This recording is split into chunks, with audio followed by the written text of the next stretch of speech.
गुरुजी ने बताया अनहोनी का डर दूर करने का उपाय, जरूर सुनिए। जो नीला कलर का जो पुष्प होता है, गुलाबी कलर का जो आंकड़े का फूल होता है, आपको लग रहा है आज मेरी उल्टी आंख बहुत फड़क रही है, कुछ गड़बड़ होने वाला है, आपको लग रहा है मेरी सीधी आंख फड़क रही है, कुछ गड़बड़ होने वाला है, तब केवल वो नीला जो गुलाबी पुष्प है मंदार का, उसको कहीं से लाकर शिवालय में अशोक सुंदरी वाली जगह पर स्पर्श कर शिवलिंग पर आप चढ़ा दीजिए। आपकी विषम परिस्थिति कैसी भी होगी वो रास्ता बनाकर बाहर निकल। शिव जी का एक नाम है यक्षेश्वर।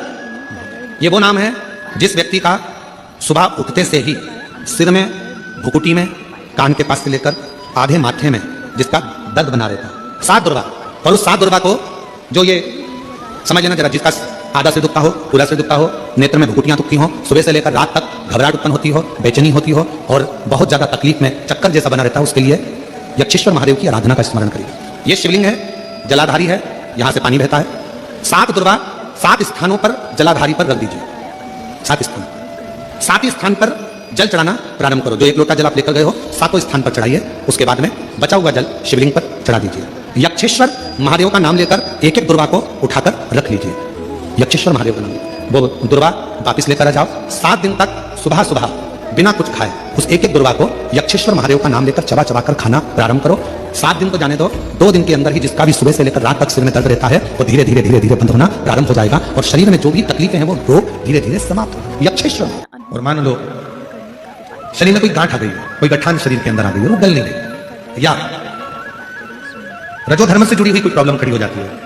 कई माताओं को रजस्वला धर्म के समय पर बहुत तकलीफें होती हैं, या रजस्वला धर्म में जुड़ी हुई कोई प्रॉब्लम हो जाती है, तो उसका भी अभी महाराज गांठ को गलाने के लिए एक दुर्वा रुद्राक्ष तांबे के कलश में गला दिया जाता है। अगर सीहोर का रुद्राक्ष यदि आपके पास में है तो उसको तांबे के कलश में गलाकर, और उस जल को यदि किसी के शरीर में गांठ है और अगर वो थोड़ा थोड़ा आचमन कर रोज 1 चम्मच मात्र प्रतिदिन रोज गलाओ, और 1 चम्मच रोज उस दुर्वा और रुद्राक्ष के जल का यदि वो आचमन करे तो शरीर में जो गांठ होती है वो धीरे धीरे 20 दिन में 22 दिन में गलना प्रारंभ हो जाती है। उस रुद्राक्ष में इतनी मूल्यता होती है। बुधवार के दिन अगर अष्टमी पड़ जाए, ऐसी कोई बीमारी नहीं जिसका इलाज ना हो पाए।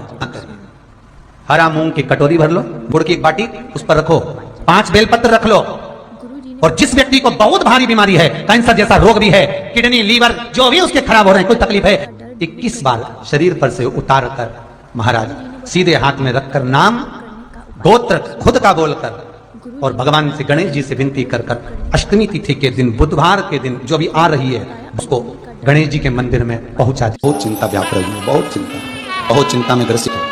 हल्दी का लेपन जलाधारी पर करिए। थोड़े दिन बाबा की जो जलाधारी है, इस जलाधारी पर हल्दी का थोड़ा सा लेपन करिए।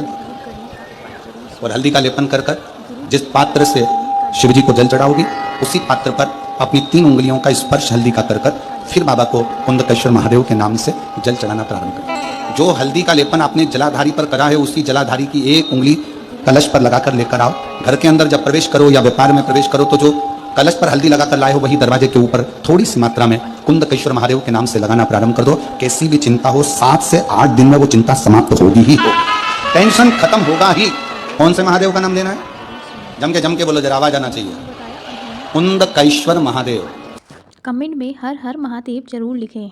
श्री शिवाय नमस्तुभ्यम।